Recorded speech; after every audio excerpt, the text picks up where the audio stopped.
ओ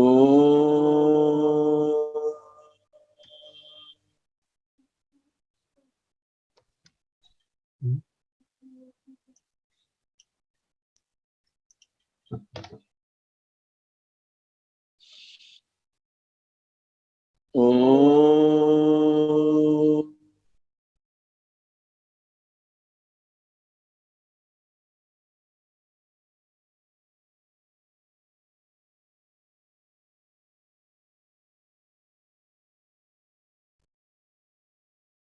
असतो मा सद्गमय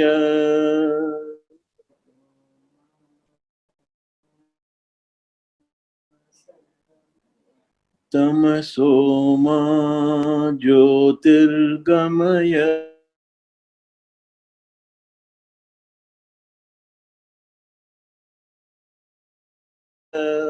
गमय। ओम शांति शांति शांति।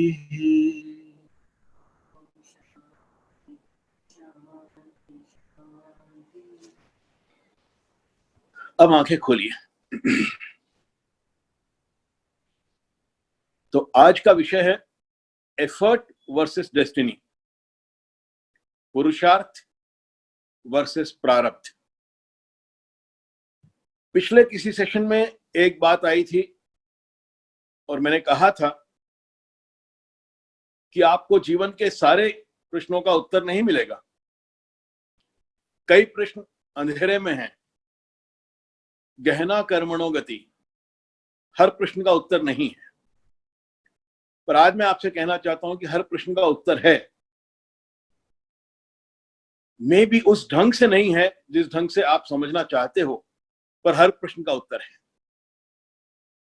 वहां उस सेशन में प्रश्न ये था कि अच्छे लोगों के साथ बुरी बातें, बुरी घटनाएं क्यों होती हैं? मैंने किसी को धोखा नहीं दिया, कोई मुझे धोखा क्यों देता है? मैंने किसी को हर्ट नहीं किया, कोई मुझे हर्ट क्यों करता है? Why me? कई बार हम जीवन में यह भी देखते हैं कि प्रयत्न बहुत किया और परिणाम कम मिला। कई बार यह भी होता है कि प्रयत्न कम किया, साधारण किया और परिणाम असाधारण मिला, अच्छा मिला। बहुत कम बार ऐसा होता है कि प्रयत्न और परिणाम उसी मात्रा में मिलते हैं। प्रयत्न अधिक होता है, परिणाम कम मिलता है। प्रयत्न कम होता है कई बार और परिणाम अधिक मिलता है। तो ये एक्स फैक्टर क्या है जो प्रयत्न और परिणाम को डिस्प्रोपोर्शनेट बनाता है? ये एक्स फैक्टर क्या है? साधारण भाषा में हम इसको डेस्टिनी कहते हैं, साधारण भाषा में हम इसको किस्मत कहते हैं, लक कहते हैं। मेरे ट्रेनिंग प्रोग्राम्स में कई बार पार्टिसिपेंट्स ये प्रश्न पूछते हैं कि साइंस कहता है everything is cause and effect, कारण और असर यही प्रकृति का विधान है, this is how the universe runs. तो फिर जितना प्रयत्न है उतना ही परिणाम होना चाहिए। प्रयत्न कम है, परिणाम अधिक है, या प्रयत्न अधिक है, परिणाम कम है, ऐसा क्यों? कॉज एंड इफेक्ट की बराबरी की रिलेशनशिप क्यों नहीं है? और फिर उसको किस्मत का नाम दे देते हैं, डेस्टिनी का नाम दे देते हैं। फिर कई बार प्रश्न ये उठता है कि पुरुषार्थ अधिक प्रबल है कि भाग्य अधिक प्रबल है? एफर्ट ज्यादा इंपॉर्टेंट है कि डेस्टिनी अधिक इंपॉर्टेंट है? कई बार प्रश्न ये उठता है, लोग कहने लगते हैं होनी को कौन टाल सकता है? और फिर प्रश्न ये उठता है कि यदि होनी को कोई टाल नहीं सकता तो फिर प्रयास ही क्यों करें? If everything is predestined then why make an effort? इन सारे प्रश्नों के उत्तर सही ढंग से समझने के लिए हमें कर्म सिद्धांत को समझना पड़ेगा, कार्मिक प्रिंसिपल को समझना पड़ेगा। कर्म सिद्धांत क्या है? कर्म सिद्धांत यह है कि आपके पास फ्री विल है, आपके पास चुनाव की स्वतंत्रता है।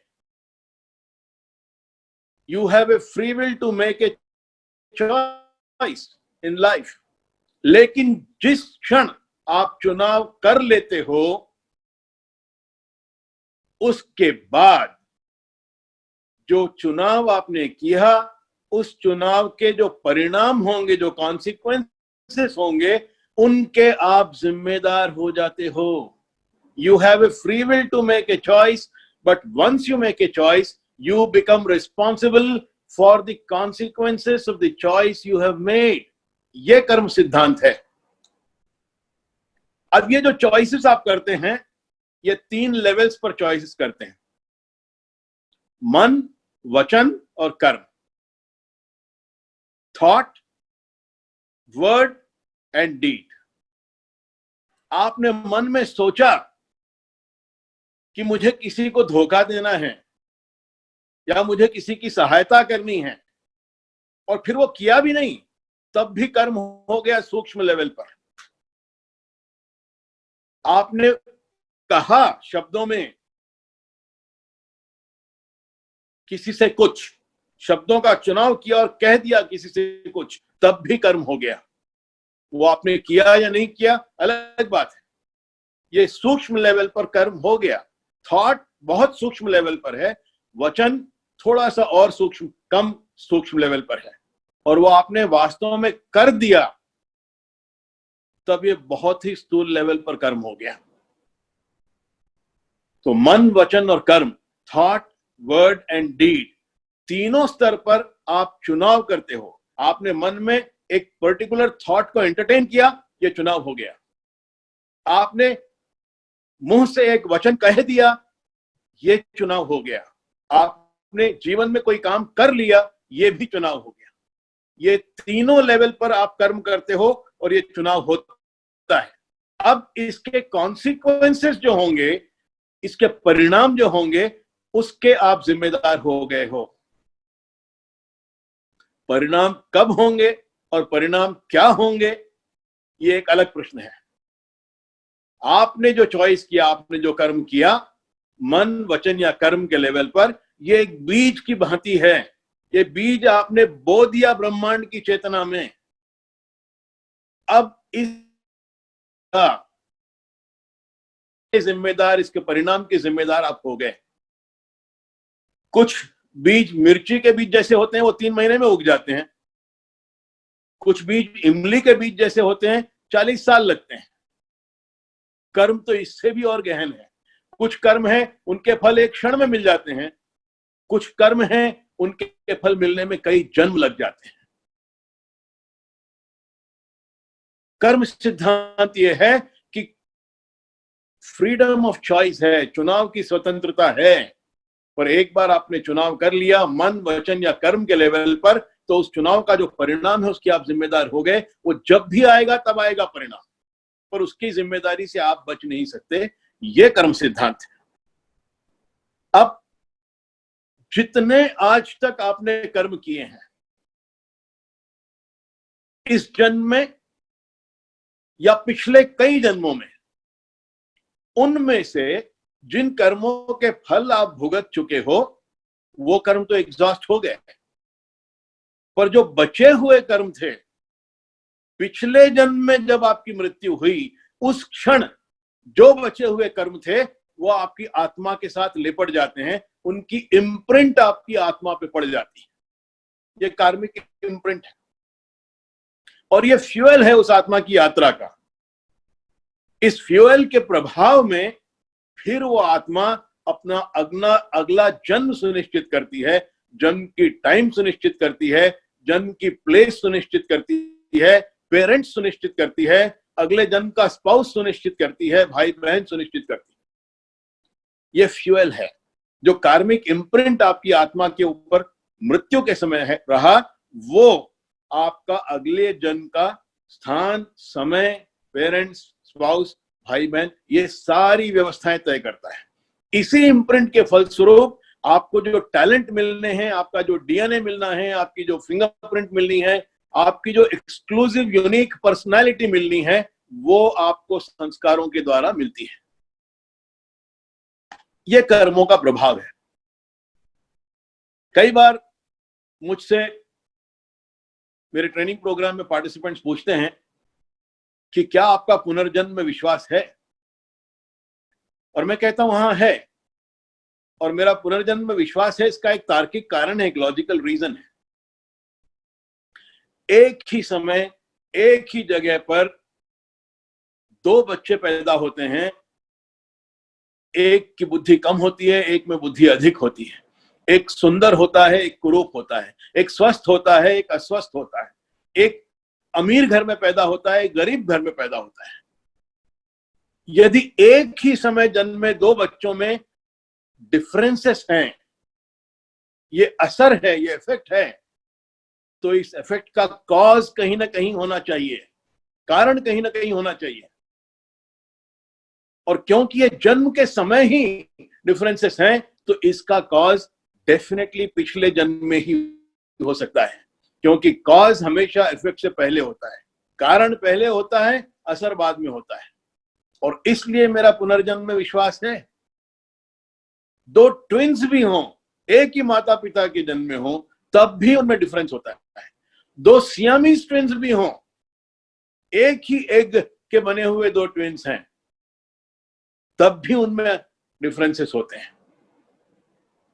तो कारण पहले आएगा, असर बाद में होगा।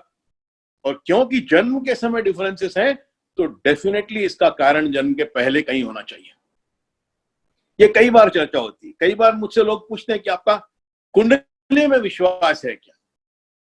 और मैं कहता हूं कि कुंडली का साइंस बहुत करेक्ट है और इसलिए उसमें मेरा विश्वास है। अब उसका इंटरप्रिटेशन जो कर रहा है उसमें कितना ज्ञान है वो मुझे पता नहीं है, पर कुंडली जो परिचय आपको दे रही है, जो इंफॉर्मेशन आपको दे रही है, उसका मैथमेटिक्स बिल्कुल सही है। कुंडली क्या बताती है? आपके जन्म के समय का, जन्म का समय, जन्म की जगह और जन्म का दिवस, इन तीनों के बेसिस पे वो कैलकुलेट करती है कुंडली कि उस क्षण उस जगह पर विभिन्न ग्रहों का क्या प्रभाव था। और यदि आप उस क्षण जन्म में हो, जब मां के गर्भ से आप पैदा होते हो, नाल कटती है आपकी, अम्बिलिकल कॉर्ड कटती है, जब आप इंडिपेंडेंट हो जाते हो, पहली सांस जिस क्षण लेते हो, उस क्षण उस जगह पर विभिन्न ग्रहों का क्या प्रभाव था। बालक की चेतना, शिशु की चेतना फोटोग्राफिक प्लेट जैसी होती है, सेंसिटिव, जन्म के समय, और विभिन्न ग्रहों का जो प्रभाव है उस फोटोग्राफिक प्लेट पर उस क्षण अंकित हो जाता है। अब ये सारा जन्म, ये बालक, ये शिशु इन ग्रहों के प्रभाव में, इस तरह के प्रभाव में ही ये जीवन जिएगा। ये ग्रहों का प्रभाव उसके जीवन की विभिन्न परिस्थितियां तय करेंगे। तो गणित उसका सही है। अब उसका इंटरप्रिटेशन कैसे होगा, ये इंटरप्रेटर के ज्ञान और कैपेबिलिटी और उसकी समझ पर डिपेंड करता है। अब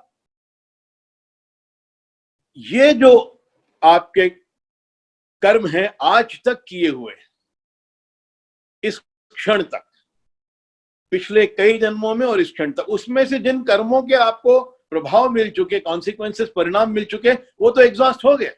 पर जो कर्म अभी तक अनफ्रक्टिफाइड हैं, जिनके अभी परिणाम नहीं मिले हैं, ये सारा आपका संचित कर्म है, एक्यूमुलेटेड कर्म है। और ये एक बर्फ के ग्लेशियर की भांति है।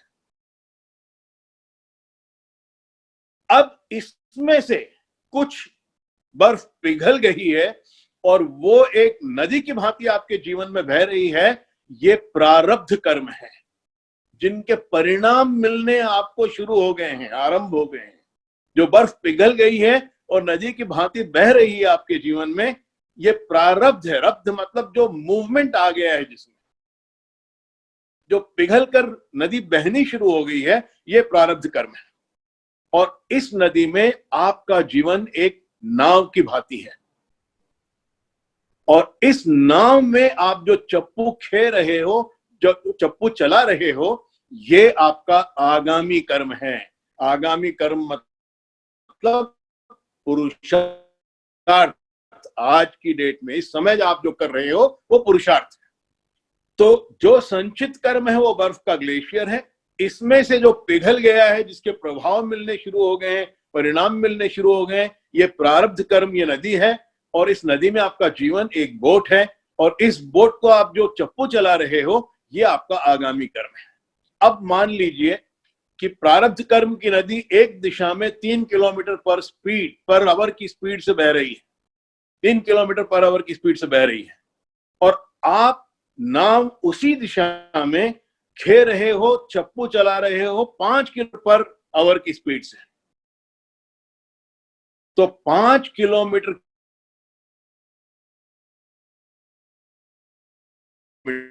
क्योंकि नदी भी उसी दिशा में बह रही है और 3 किलोमीटर का वो सपोर्ट किलोमीटर का ही है, प्रयत्न 5 किलोमीटर का ही है, पर दूरी आप तय कर रहे हो 8 किलोमीटर। मान लो कि नदी उल्टी 5 किलोमीटर के प्रयत्न के बाद भी आप पहुंचोगे केवल 2 किलोमीटर दूर, क्योंकि 3 किलोमीटर उल्टा नदी सही है, जैसे हम कहते हैं साधारण भाषा में। तो 5 किलोमीटर के प्रयास में आप 8 किलोमीटर पहुंच जाओगे, और समय विपरीत दिशा में चल रहा है तो 5 किलोमीटर का प्रयत्न करने के बाद भी आप 2 किलोमीटर दूर पहुंचोगे। अब ये 2 किलोमीटर और 8 किलोमीटर के जो परिणाम हैं, इनमें यदि आप ध्यान से देखो तो 4 टाइम्स 400% का डिफरेंस है। 400% का डिफरेंस उन लोगों के लिए है जिनका प्रयत्न 5 किलोमीटर की स्पीड का है, जिनका आगामी कर्म कमजोर है, उनके लिए भाग्य बहुत प्रबल है। बहुत कम से बहुत अधिक तक कोई भी रिजल्ट आ सकता है। पर मान लीजिए कि आपका प्रेजेंट कर्म, आगामी कर्म, इसको क्रियामान कर्म भी कहते हैं, ये क्रियामान कर्म, आगामी कर्म यदि आपका 20 किलोमीटर की स्पीड का है, तो समय साथ दे रहा है तो आप 23 किलोमीटर पहुंच जाओगे, और समय साथ नहीं भी दे रहा है तो भी आप 17 किलोमीटर तो पहुंच ही जाओगे। ऐसे व्यक्ति के लिए परिणाम का भेद 17 और 23 किलोमीटर केवल 30% का भेद है। उसके जीवन के परिणाम पर भाग्य का असर, प्रारब्ध का असर केवल 30% है। तो जो लोग ये कहते हैं कि भाग्य बहुत प्रबल है, वो भी सही है, पर उनको ये समझना चाहिए कि उनका आगामी कर्म बहुत कमजोर है। और जो लोग ये कहते हैं कि भाग्य कुछ नहीं है, सब कुछ मेरे हाथ में है, मेरा प्रयत्न, मेरा पुरुषार्थ ही सब कुछ है, वो भी सही है, क्योंकि उनके परिणाम पर असर केवल 30% है। तो ये बात हमको सही ढंग से समझ में आ जाए तो कई प्रश्नों के उत्तर मिल जाएंगे हमको। ये कार्मिक प्रिंसिपल है। अब ये जो 5 या 20 का आगामी कर्म जो है, ये कैसा होना चाहिए? पास्ट तो आपके कंट्रोल में नहीं है, जो हो चुका वो हो चुका। संचित कर्म जो हो गए वो हो गए, जो प्रारब्ध कर्म उसमें से फूटने शुरू हो गए वो शुरू हो चुके हैं, उनके फल भुगतने ही पड़ेंगे। उसको आप अवॉइड नहीं कर सकते। You cannot avoid, you can negate it but avoid नहीं। नेगेट कैसे कर सकते हैं? अपने पुरुषार्थ को और इंटेंसिफाई करके, आगामी कर्म की और इंटेंसिटी बढ़ाकर। ये आगामी कर्म 100% इंटेंस होना चाहिए। ये जीवन का रहस्य है। आगामी कर्म 100% इसकी इंटेंसिटी होनी चाहिए। और ये बात समझना थोड़ा सा मुश्किल है, पर मैं आपको समझाऊंगा। 100% इंटेंसिटी आगामी कर्म का, इसका अर्थ क्या है? तो पहली बात तो ये समझ लीजिए कि जिसको हम कर्म कहते हैं, जिसको डेस्टिनी कहते हैं, वो बादलों के पीछे बैठे हुए किसी देवता की लिखी हुई किस्मत नहीं है।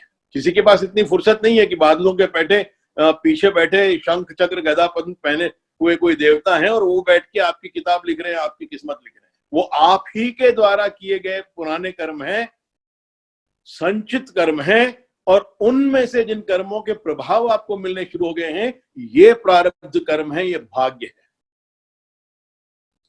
और इस नदी में, प्रारब्ध कर्म की नदी में, आप आगामी कर्म, क्रियामान कर्म क्या करते हो, ये 100% यदि हो इसकी इंटेंसिटी, तब भाग्य का प्रभाव कम होगा। इसकी इंटेंसिटी जितनी कम होगी उतना भाग्य का प्रभाव अधिक हो जाएगा। आगामी कर्म की इंटेंसिटी जितनी अधिक होगी उतना भाग्य का प्रभाव कम होगा। अवॉइड नहीं कर सकते, नेगेट कर सकते हो अपने आगामी कर्म की इंटेंसिटी बढ़ाकर, और ये इंटेंसिटी 100% होनी चाहिए। तो 100% इंटेंसिटी का क्या अर्थ है? इसके 4 कंपोनेंट्स।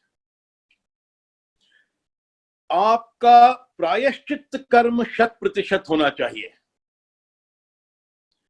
आपका प्रयत्न 100% होना चाहिए, आपकी प्रार्थना 100% होनी चाहिए, और आपकी इंटेंट, नियत 100% साफ होनी चाहिए। ये 4 कंपोनेंट्स हैं जो आपके आगामी कर्म को 100% इंटेंसिटी देते हैं। तो एक एक करके देखते हैं। प्रायश्चित 100% होना चाहिए, इसका क्या अर्थ है? आपके जो कर्म, मुझे कई लोग पूछते हैं प्रोग्राम्स में कि आप ये सब अच्छी बातें समझाते हो, क्या ये 100% प्रैक्टिकल है? क्या आप 100% जीवन में बिल्कुल हर क्षण सही काम ही कर सकते हो, सही नियत से सही काम, बिल्कुल 100%? कई बार आपको बिजनेस में रिश्वत देनी पड़ती है, कई बार स्कूल के बच्चे के एडमिशन कराने के लिए डोनेशन देना पड़ता है जिसकी रसीद नहीं मिलती, कई बार झूठ बोलने पड़ते हैं, कई बार पेड़ उखाड़ने पड़ते हैं। तो ये सब जो कर रहे हो ये प्रैक्टिकल है। तो 100% बिल्कुल 100% साफ नियत से काम हो, ये कैसे पॉसिबल है बिजनेस में? तो मैं कहता हूं उनसे कि हाँ, कई बार एक्स्ट्राऑर्डिनरी सिचुएशन में जहां लाइफ एंड डेथ का सवाल हो, वहां पर शायद आपको थोड़ी बेईमानी करनी पड़े, पर 99% हिस्सा लाइफ का ऐसा है जहां आप ईमानदारी से काम कर सकते हो। आप रात को 2 बजे फिल्म देखकर निकलकर घर आ रहे हो और कम्युनल रायट्स चल रहे हैं, किसी ने पकड़ लिया आपको सड़क पर और चाकू रख दिया आपकी छाती पर और पूछा नाम बता, आपका नाम कमल होगा और चाकू जिसके हाथ में वो मुसलमान होगा, तो आप कह दो कि मेरा नाम कमाल है। और आपका नाम कमाल होगा और चाकू जिसके हाथ में वो हिंदू है, तो आप कह दोगे कि मेरा नाम कमल है, क्योंकि जान का सवाल है। रात के 2 बजे किसी लड़की को 4 गुंडे छेड़ रहे हैं, आप अकेले हो, मोरालिटी कहती है कि आपको बचाना चाहिए, पर वो 4 हैं, आप अकेले हो, उनके पास चाकू है, आपके पास कुछ नहीं है। आप मुंह बचा के पतली गली से भाग जाओगे। पता है आपकी आत्मा को कि आपने गलत किया है, पर वो गलत नहीं करोगे तो मृत्यु, कल सुबह का सूरज नहीं देखोगे। कई बार जीवन में ऐसी परिस्थिति आ जाती है कि बिजनेस के होने या ना होने के बीच में चॉइस है और आप कुछ गलत कर लेते हो।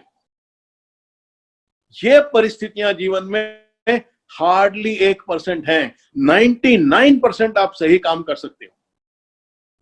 होता यह है जीवन में कि उन 1% परिस्थिति का बहाना बनाकर हम बाकी 99% में भी बेईमानी करने लगते हैं। ये नहीं होना चाहिए। तो वो 1 या 2% जिसको किए बिना आपके लाइफ और डेथ का सवाल है, जीवन और मृत्यु का प्रश्न है, और इसलिए आपने कुछ गलत कर लिया, ऐसे जो काम है इसके लिए प्रायश्चित कर्म का विधान है। 4 प्रकार के कर्म बताएं। एक नित्य कर्म है जो आपको प्रतिदिन करना चाहिए, प्रतिदिन नहाना चाहिए, प्रतिदिन पूजा करनी चाहिए, प्रतिदिन वो सब करना चाहिए। एक नैमित्तिक कर्म है जो टाइम टू टाइम आपको करना चाहिए। आप बुजुर्गों की एनिवर्सरी करते हो, अपने एंसेस्टर्स की तर्पण करते हो, श्राद्ध करते हो, पूर्णिमा को उपवास करते हो, अमावस्या को उपवास करते हो, कभी एकादशी का व्रत रखते हो, दिवाली को कुछ। तो ये जो नैमित्तिक कर्म है टाइम टू टाइम करना चाहिए। एक निषिद्ध कर्म है जो नहीं करना चाहिए, और जो मैंने उदाहरण दिए वो सारे निषिद्ध कर्म के उदाहरण। झूठ नहीं बोलना चाहिए, मोरालिटी सही होनी चाहिए, धोखा नहीं देना चाहिए, हत्या नहीं करनी चाहिए, वायलेंस नहीं करनी चाहिए, किसी को हर्ट नहीं करना चाहिए, वृक्ष नहीं उखाड़ने चाहिए। ये सारे निषिद्ध कर्म है। पर जहां जीवन मृत्यु का प्रश्न है और आपको निषिद्ध कर्म किए बिना छुटकारा नहीं है, वो आपने कर लिया है, तो उसके लिए प्रायश्चित कर्म का विधान है कि आपने 1 वृक्ष उखाड़ा तो 4 नए वृक्ष लगा दो। आपने किसी को हर्ट किया तो क्षमा मांग लो और 4 और व्यक्तियों की सहायता कर दो और उनका आशीर्वाद ले लो। ये प्रायश्चित कर्म है। प्रायश्चित कर्म करके आप संचित कर्म, जो बर्फ का ग्लेशियर है जिसके अभी प्रभाव मिलने शुरू नहीं हुए हैं, परिणाम मिलने शुरू नहीं हुए हैं, प्रायश्चित कर्म करके आप उसमें से कुछ के प्रभाव को वाष्प बनाकर उड़ा सकते हो। उसको पानी बनने ही मत दो, बर्फ से सीधी वो भाप बन सकती है। तो जो आपने निषिद्ध कर्म किए हैं और वो संचित कर्म के ग्लेशियर में आज भी दबे पड़े हैं, उनके लिए आप प्रायश्चित करके प्रायश्चित कर्म द्वारा उनको डायरेक्टली बर्फ से भाप बना के उड़ा सकते हैं। पर जो आपके प्रभाव मिलने शुरू हो गए हैं, नदी जो बहनी शुरू हो गई है, प्रारब्ध कर्म जो है जिसमें मूवमेंट आ गया है, प्रभाव मिलने जिसके शुरू हो गए, उसको तो भुगतना ही पड़ेगा, उसको आप अवॉइड नहीं कर सकते। तो प्रायश्चित कर्म 100% हो कि मुझे जो पता है, मुझसे जो गलती हुई है, उसका प्रायश्चित कर्म मैं 100% कर लूं और 100% गलतियों का 100% प्रायश्चित कर लूं। ये एक कंपोनेंट है आपके आगामी कर्म को 100% इंटेंसिटी देने का।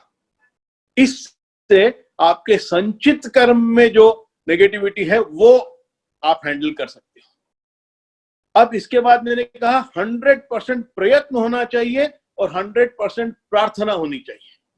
तो आप जो कर रहे हो, आपका जो भी लक्ष्य है, आप जो भी प्राप्त करना चाहते हो जीवन में, उसको प्राप्त करने में 2 प्रकार की सिचुएशंस आपके सामने हैं। सारी सर्कमस्टांसेस जीवन की 2 ही प्रकार की कैटेगरीज में है। एक वो कैटेगरी जो आपके वश में है, जिसके लिए आप कुछ कर सकते हो, इसको हैंडल करने के लिए 100% प्रयत्न होना चाहिए। No stone should be left unturned. हर वो परिस्थिति जो आपके परिणाम पर असर डाल सकती है और जो आपके वश में है, जिसके लिए आप कुछ कर सकते हो, उसके लिए जो कुछ कर सकते हो वो सब कुछ करना चाहिए। ये 100% प्रयत्न है। और हर वो परिस्थिति जो आपके वश के बाहर है, जिसके लिए आप कुछ नहीं कर सकते, उसके लिए 100% प्रार्थना होनी चाहिए। और पिछले सेशंस में मैंने आपको बताया था कि 100% प्रार्थना का सबसे पावरफुल, सबसे इंटेंस तरीका है ध्यान, मेडिटेशन, और उसमें क्रिएटिव विजुअलाइजेशन। ये 100% प्रयत्न और 100% प्रार्थना है।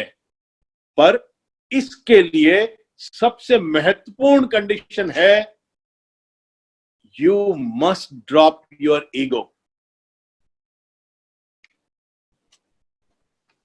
ये बहुत महत्वपूर्ण बात है समझने की, और ये बहुत कठिन साधना है, संतों के लिए भी कठिन साधना है।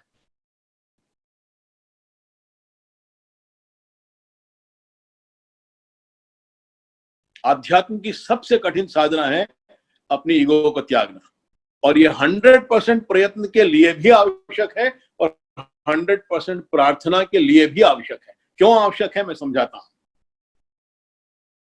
100% प्रयत्न आपका 100% हो ही नहीं सकता प्रयत्न जब तक आप में अहंकार है, ईगो है। क्योंकि ईगो एक पेंडुलम की भांति है, जिसके कंटिन्यूअस मूवमेंट 2 एंड्स, 2 छोरों के बीच में है। एक छोर पर ग्रीड टू सक्सीड और दूसरे छोर पर फियर ऑफ फेलियर, असफलता का भय और सफलता का लोभ। इन 2 छोरों के बीच में अहंकार निरंतर बेचैन रहता है। उसमें परिणाम की चिंता इतनी अधिक होती है अहंकारी व्यक्ति को, क्योंकि आप फेल हो जाओगे तो लोग हंसेंगे और सफल हो जाओगे तो लोग प्रशंसा करेंगे। और अहंकारी व्यक्ति को लोगों के हास्य का पात्र बनने में डर है और लोगों की प्रशंसा का लोभ है। क्योंकि अहंकार के लिए प्रशंसा बहुत अच्छा खाद्य है, बहुत प्रिय खाद्य है। तो अहंकारी व्यक्ति में ये 2 डर हमेशा रहेंगे। असफलता का डर, क्योंकि लोग हंसी उड़ाएंगे इस बात का डर, लोग क्या कहेंगे इस बात का डर, और सफलता का लोभ, क्योंकि लोग प्रशंसा करेंगे इस बात का लोभ। इन 2 छोरों के बीच में निरंतर बेचैन रहने वाला अहंकारी व्यक्ति परिणाम की चिंता में उसके अहंकार उसकी एनर्जी खर्च होती रहती है, उसकी एनर्जी का, उसकी ऊर्जा का एक भाग परिणाम की चिंता में वेस्ट होता रहता है। और जितना भाग परिणाम की चिंता में वेस्ट होगा, उतना भाग प्रयत्न में लगाने के लिए अवेलेबल नहीं है उसके पास।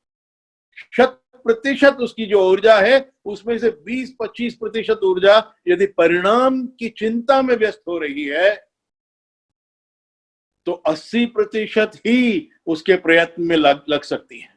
और इसलिए अहंकार बिना त्यागे परिणाम का भय नहीं निकलेगा, परिणाम का लोभ नहीं निकलेगा अपने मन से। और जब तक ये नहीं निकलेगा, तब तक आपकी 100% एनर्जी अवेलेबल नहीं है एफर्ट में डालने के लिए। इसलिए अहंकार त्यागना 100% प्रयत्न के लिए बहुत आवश्यक है। और 100% प्रार्थना के लिए तो पहली बलि अहंकार की देनी पड़ेगी। क्योंकि प्रार्थना क्या है? प्रार्थना उन परिस्थितियों के लिए है जो आपके वश में नहीं है। और आप अपनी प्रार्थना में ईश्वर से यही कहोगे, I have done my best, अब मुझसे ये नहीं होता, प्लीज डू द रेस्ट। ये मेरे वश के बाहर है, ये मेरे किए नहीं होगा। मैं जो कुछ कर सकता था सब कुछ कर चुका, अब ये तुम्हारे हवाले है, अब तुम करो। और ये कहने के लिए पहली बलि अहंकार की देनी होगी, क्योंकि प्रार्थना तो सरेंडर से ही शुरू होती है और सरेंडर करना होता है अहंकार का। तो 100% प्रायश्चित कर्म उन नेगेटिविटीज को भस्म करने के लिए जो आपके संचित कर्मों में दबी पड़ी हैं, आपकी पिछली गलतियां। 100% प्रयत्न उन परिस्थितियों के लिए जो आपके वश में है। 100% प्रार्थना उन परिस्थितियों के लिए जो आपके वश के बाहर है। और इन दोनों के लिए 100% त्याग अहंकार का। और चौथा जो कंपोनेंट है, वो सबसे महत्वपूर्ण कंपोनेंट है, 100% प्योरिटी ऑफ इंटेंशन। नियत 100% साफ होनी चाहिए। ये क्यों आवश्यक है? ये इसलिए आवश्यक है क्योंकि मैंने कर्म सिद्धांत अभी आपको पूरा समझाया नहीं है। मैंने केवल इतना कर्म सिद्धांत कहा कि आपके पास फ्रीडम ऑफ चॉइस है, चुनाव की स्वतंत्रता है। और एक बार आपने ऑप्शन चुन लिया, अपने विचारों का या अपने शब्दों का या अपने कर्मों का, एक बार आपने चुन लिया, चुनाव कर लिया, तो उसके परिणाम के जिम्मेदार आप हो गए। You have a freedom of choice, but once you have made a choice, you become responsible for the consequences of your choice. परिणाम क्या होंगे, ये केवल इस पर निर्भर नहीं करता है कि आपने क्या चुना, ये इस पर भी निर्भर करता है कि आपने जो चुना उसमें आपकी नीयत क्या थी, वो आपने क्यों चुना।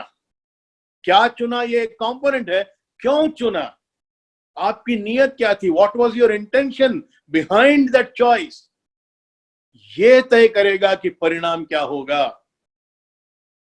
मैं आपको एक उदाहरण देता हूं। मान लो एक पर्सन ए है और पर्सन बी की हत्या कर रहा है, और इसकी नीयत यह है इस काम के पीछे कि उस पर्सन बी का वो पैसा लूट ले। तो कर्म हत्या है, नियत पैसा लूटने की है। केस नंबर 2 देखिए। पर्सन ए डॉक्टर है और पर्सन बी पेशेंट है। पर्सन बी मरने वाला है, टर्मिनल डिजीज में है, और उसकी जान बचाने की नीयत से पर्सन ए उसका आज ऑपरेशन करता है, और उसकी पूरी कोशिश के बाद भी पर्सन बी, वो पेशेंट, ऑपरेशन थिएटर में ऑपरेशन टेबल पर ही मर जाता है। यह भी हत्या है, क्योंकि यदि वो आज डॉक्टर ऑपरेट नहीं करता तो शायद ये पेशेंट 3 महीने और जीवित रहता, पर उसने आज ही खोल दिया उसको, वो आज ही मर गया। तो ये भी हत्या है, पर इस हत्या के पीछे डॉक्टर की नीयत उसकी जान बचाने की है। केस नंबर 3 देखिए। पर्सन ए सैनिक है, भारतीय सैनिक, और पर्सन बी पाकिस्तानी सैनिक है, और बॉर्डर में वो घुसपैठ करके इस तरफ आ रहा है टेररिज्म करने के लिए, और पर्सन ए ने अपनी ड्यूटी करते हुए पर्सन बी की हत्या कर दी। ये भी हत्या है, पर इसके पीछे नियत अपनी ड्यूटी करने की है, अपनी मातृभूमि को बचाने की है। तीनों ही केसेस में, केस नंबर 1 में भी हत्या है, नियत उसका पैसा लूटने की है। सेकंड केस में भी हत्या है, नियत उसकी जान बचाने की है। और कर्म तो तीसरे केस में भी हत्या है, पर नियत उसमें अपनी ड्यूटी करने की है, अपने देश को बचाने की है। इन तीनों कर्मों का, जबकि कर्म एक ही है, हत्या है, पर तीनों कर्मों का कॉन्सिक्वेंस, इसका परिणाम अलग होगा, क्योंकि इस कर्म के पीछे नियत अलग है, इसलिए परिणाम अलग होगा। ये कर्मों का लेखा जोखा रखने वाले देवता को हम क्या कहते हैं? उसका नाम क्या है?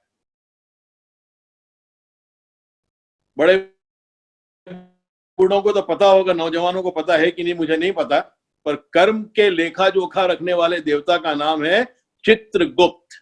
और ये नाम बहुत ही रहस्यमय नाम है। चित्र मतलब सीन, जो दिखाई देता है, और गुप्त मतलब हिडन, जो छुपा हुआ है। हत्या दिखाई देती है, ये सीन है, कर्म दिखाई देता है, ये चित्र है, पर उस हत्या के पीछे जो नीयत है वो हिडन है, वो अनसीन है, वो गुप्त है। वो केवल आपकी आत्मा, आपका सबकॉन्शियस माइंड, आपका अवचेतन मन, आपकी चेतना ही उसकी गवाह है। No one else knows what is your intention. किसी और बाहर के व्यक्ति को पता नहीं है कि आपने किस नियत से क्या काम किया है। तो ये चित्रगुप्त आपकी आत्मा में बैठा हुआ आपकी चेतना है, जहां न केवल वो रिकॉर्ड होता है जो आपने किया है, बल्कि वो भी रिकॉर्ड होता है कि इस कार्य के पीछे आपकी नियत क्या थी। आपकी चेतना वो चित्रगुप्त है जो आपके सारे कर्मों का लेखा जोखा रखती है। चित्रगुप्त कोई शंख चक्र गदा पद्म पहने हुए बादलों के पीछे बही खाते लेकर लिखने वाले देवता नहीं, वो कल्पना है हमारी। वो चित्रगुप्त आपकी चेतना है, और आपकी चेतना में आपका सारा कर्म रिकॉर्ड होता है, और आपकी इंटेंट के हिसाब से उन कर्मों का जो फल होना है वो सुनिश्चित होता है। इसलिए आपका आगामी कर्म, आपका क्रियामान कर्म 100% उसकी इंटेंसिटी हो, तो उसमें बहुत आवश्यक है कि 100% आपकी नियत साफ होनी चाहिए। ये 4 कंपोनेंट हैं आपके एफर्ट को, आपके पुरुषार्थ को, आपके आगामी कर्म को, आपके क्रियामान कर्म को 100% इंटेंसिटी देने के लिए।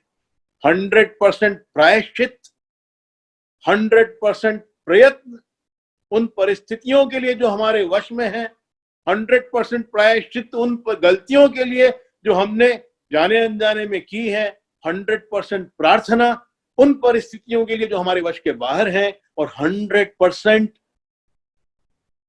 इंटेंट की सफाई, प्योर इंटेंशन, क्योंकि आपके कर्मों का परिणाम जो होगा वो इंटेंट पर डिपेंड है। मैं कई बार कहता हूं, नरेंद्र मोदी का एक मुझे इंटरव्यू जो लंदन में उन्होंने दिया था प्रसून जोशी को, प्रवासी भारतीयों की मीटिंग कुछ थी और टेलीकास्ट भी हुआ था, बहुत सुंदर प्रश्न था। उसने किसी प्रश्न के उत्तर में नरेंद्र मोदी जी ने कहा था कि मुझसे गलतियां हो सकती हैं, मेरा चुनाव गलत हो सकता है, मैं कई बार रॉन्ग चॉइसेस ले सकता हूं, उससे गलतियां हो सकती है, पर मेरी नीयत कभी खोटी नहीं होगी। ये इंटेग्रिटी का सवाल है। नीयत साफ हो तो परिणाम नियत के हिसाब से होगा। मैं कुछ महीनों पहले नासिक गया था, वहां कोई मीटिंग थी हमारे कार्यकर्ताओं की, समाज के कार्यकर्ताओं की। मुझे कहा गया कार्यकर्ताओं को एड्रेस करने के लिए, तो मैंने पहला ही प्रश्न पूछा उस मीटिंग में कि आप सामाजिक कार्यकर्ता क्यों बने हो, व्हाट इज द पर्पस, आप समाज सेवा क्यों करना चाहते हो। और मैंने कहा उनसे, यदि आप इसलिए समाज सेवा करना चाहते हो कि तारीफें मिलेंगी, लोग स्टेज पे बुलाएंगे, शॉल ओढ़ाएंगे, हार पहनाएंगे, पगड़ी पहनाएंगे, प्रशंसा करेंगे, तो ये कारण ठीक है, पर बहुत छोटा कारण है। यदि आप इसलिए समाज सेवा में जुड़ना चाहते हो कि बहुत से लोगों से मिलना जुलना होगा, कांटेक्ट बिल्डिंग होगी, लोग आपको पहचानने लगेंगे, तो ये भी ठीक नियत है, कोई प्रॉब्लम नहीं है, पर ये भी बहुत बड़ी नियत नहीं है, ये भी छोटी नियत है। पर यदि आप इसलिए समाज सेवा करना चाहते हो कि मेरे कुछ समय देने से, मेरे कुछ धन देने से, या मेरा टैलेंट देने से किसी दुखी के दुखी चेहरे पर एक मुस्कान और आ जाएगी, किसी आंख के टपकते आंसू को पहुंचने के लिए एक रुमाल मिल जाएगा उसको, या किसी बिलखते हुए को रोने के लिए कंधा मिल जाएगा, यदि ये आपका समाज सेवा का कारण है तो ये बहुत ऊंचा कारण है। और कारण जितना ऊंचा होगा, इंटेंशन जितनी प्योर होगी, राह उतनी आसान हो जाएगी। ये जीवन का नियम है। Higher the why, easier the how. आप कोई भी काम क्यों कर रहे हो, उसकी नीयत जितनी होगी ऊंची, उतना उसकी राह आसान हो जाएगी। ये प्रकृति का नियम है। इंटेंशन प्योर होगा तो रास्ते अपने आप खुलते जाएंगे। आज समाज सेवा के क्षेत्र में आप देख लो, जितने ट्रस्ट साफ नियत से बने हैं, जितने ट्रस्ट वास्तव में दुखियारों की सहायता करने के नियत से बने हैं, उनकी राह कितनी आसान है, उसमें डोनेशन कितनी आसानी से मिलता है, क्योंकि देनदारों की कमी नहीं है, अच्छा काम करने वालों की कमी है। तो जितनी नियत साफ होगी, जितना वाई ऊंचा होगा, उतना ही हाउ आसान हो जाएगा। तो प्योरिटी ऑफ इंटेंशन ये बहुत आवश्यक है आपके कार्य को 100% करने के लिए, इंटेंसिटी आगामी कर्म की 100% करने के लिए। ये जब आप कर लेते हो, जब अहंकार पूरा आप त्याग देते हो, प्योर अस्मिता में आप जुड़े रहते हो, तब आप ध्यान में, मैंने कहा था ध्यान के सेकंड सेशन में कि फ्रीक्वेंसी ध्यान में 7 to 14 साइकिल्स की होती है। और मैंने ये भी कहा था कि ध्यान की जब गहराई बढ़ने लगती है,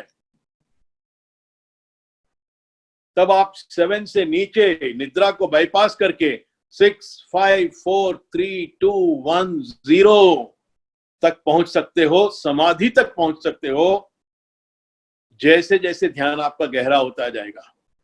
तो 7 से नीचे जाने के लिए ये 2 बातें बहुत आवश्यक हैं। अहंकार आपका 0 होना चाहिए, इंडिविजुअल पर्पस नहीं हो। जब तक आपके पर्सनल गोल हैं ध्यान में, आपके क्रिएटिव विजुअलाइजेशन में आप अपने लक्ष्यों की, स्वार्थ के लक्ष्यों की, अपने पर्सनल इंडिविजुअल लक्ष्यों की साधना कर रहे हो, तब तक आप 7 to 14 में ही रहोगे। जब आपके गोल इंडिविजुअल से यूनिवर्सल हो जाएंगे, मतलब आप स्वयं के लाभ के लिए कुछ नहीं कर रहे हो, आप जन साधारण के लिए, विश्व के लाभ के लिए, ब्रह्मांड के लाभ के लिए कुछ कर रहे हो, और आपका पर्सनल हिडन एजेंडा उसमें कुछ नहीं है, तब वो निष्काम कर्म है। उसमें आपका कर्ता भाव नहीं है। आप ये नहीं सोच रहे हो कि मैं कर रहा हूं, आप इस भाव से कर रहे हो कि मेरे द्वारा हो रहा है, मैं निमित्त हूं, ईश्वर ने मुझे ये शक्ति दी है, मुझे चुना है इस काम के लिए, और ये मेरे द्वारा हो रहा है। इस तरह से अहंकार, कर्ता भाव निकल जाए और इंडिविजुअल एजेंडा नहीं हो, यूनिवर्सल एजेंडा हो, ये 2 शर्तें पूरी हो जाएं, तब आप ध्यान की गहराई में जो भी लक्ष्य साधना चाहते हो, आप 7 के नीचे जाना शुरू करोगे, इंडिविजुअल से यूनिवर्सल बनना शुरू करोगे, और 7, 6, 5, 4, 3, 2 जितना आप नीचे जाओगे, उतनी आपके विचारों की शक्तियां बढ़ेंगी, उतने लक्ष्य सिद्धि के साधन आपके आसान हो जाएंगे, उतनी आप में अधिक शक्तियां जागृत हो जाएंगी, अधिक सिद्धियां जागृत हो जाएंगी, और उतना आसानी से आपके सारे लक्ष्य पूरे होना शुरू हो जाएंगे। और जब आप 2 के नीचे 1 और 0, 0 तक पहुंच जाओगे, ये समाधि की अवस्था है। तब आपकी इंडिविजुअल चेतना यूनिवर्सल चेतना बन चुकी है, तब बूंद सागर बन चुकी है, तब आपका कोई इंडिविजुअल लक्ष्य बचा ही नहीं, तब जो भी है ब्रह्मांड है, आप ही स्वयं ब्रह्मांड हो, क्योंकि आप शून्य हो गए हो। और उस समय जो संभव है, जितनी जितनी आपकी शक्तियां बढ़ेंगी, उससे जितने बड़े बड़े महान कार्य संभव हैं, उसकी आप कल्पना भी नहीं कर सकते। और वो सारे कार्य इसलिए नहीं होंगे कि आप क्या कर रहे हो, वो इसलिए सिद्ध होंगे कि आप क्या बन गए हो। क्या कर रहे हो में अहंकार भाव है, क्या बन गए हो ये शुद्ध अस्मिता है। यदि पर्सनल एजेंडा नहीं हो, अहंकार नहीं हो और नियत 100% प्योर हो, तब आप ध्यान में धीरे धीरे धीरे धीरे नीचे जाना आरंभ करते हो। और तब शून्य, जब शून्य हो जाते हो, तब तो बूंद सागर हो गई।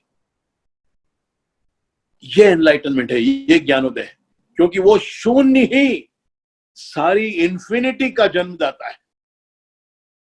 ये हमारा आध्यात्म कहता है। और उस शून्य तक पहुंचने का रास्ता केवल ध्यान है।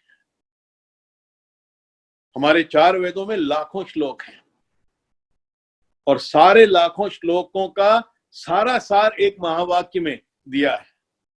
तो पहले वेद का महावाक्य है प्रज्ञानाम ब्रह्म, आपकी चेतना ही ब्रह्म है। दूसरे वेद का महावाक्य है तत्वमसि, वो चेतना आप हो, आप तुम स्वयं वो चेतना हो। ये दोनों उपदेश वाक्य हैं।